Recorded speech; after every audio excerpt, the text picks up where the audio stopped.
ये तो पता था कि एक अनलीगल रास्ता है, बट ये नहीं था पता कि इतना खौफनाक और दर्दनाक भी है।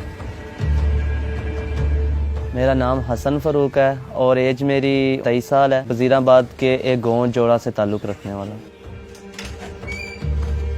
मेरा एक दोस्त है जिसको यूरोप जाने का ना बहुत ज़्यादा शौक था। अक्सरियत ज़्यादातर वो यूरोप की बात करता था। उसको देखते हुए फिर मुझे भी शौक चढ़ गया कि मैं भी उसके साथ जाऊं, और उसका एक एजेंट के साथ रब्ता था। उसके साथ हमारी बात डन हो गई तुर्की तक 1.5 लाख रुपए में जाने की। हम यहाँ से लाहौर गए। लाहौर से हमें कोयटा एक ऐसी जगह पे रखा गया कि जहाँ पे इंसान का रहना बहुत ही मुश्किल है। वहाँ एजेंट का एक आदमी आया और वो हमें लेके तेहरान के लिए निकला।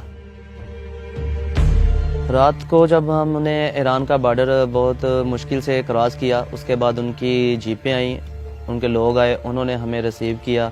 एक जीप के अंदर उन्होंने 10 से 12 इंसानों को बिठाते हैं और गाड़ियाँ वो ऐसे भगा के लेके जाते हैं कि अगर कोई गिरता है तो गिर जाए, अगर कोई मरता है तो मर जाए।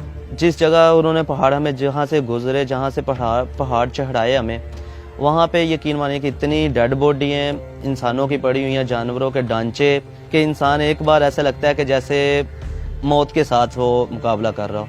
और हमने पानी वो इस्तेमाल किया जो जानवर भी नहीं इस्तेमाल करते, स्मेल वाला पानी।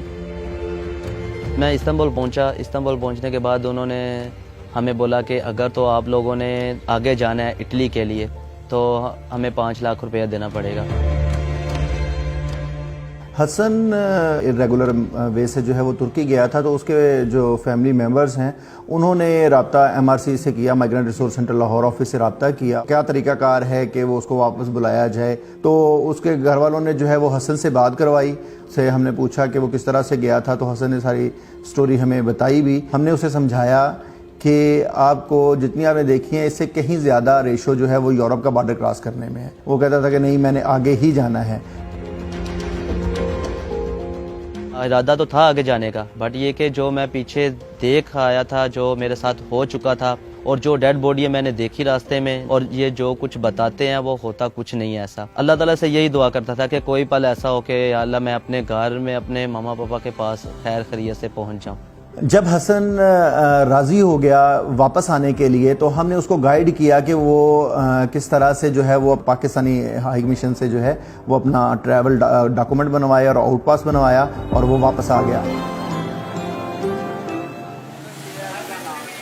अब मैं वहाँ से वापस आ चुका हूँ और अब मैं दोबारा कभी वहाँ पे जाने का सोच भी नहीं सकता। अब अपने पापा के साथ उनके बिजनेस में हाथ बिठाऊंगा और वहाँ पे ही काम करूँगा।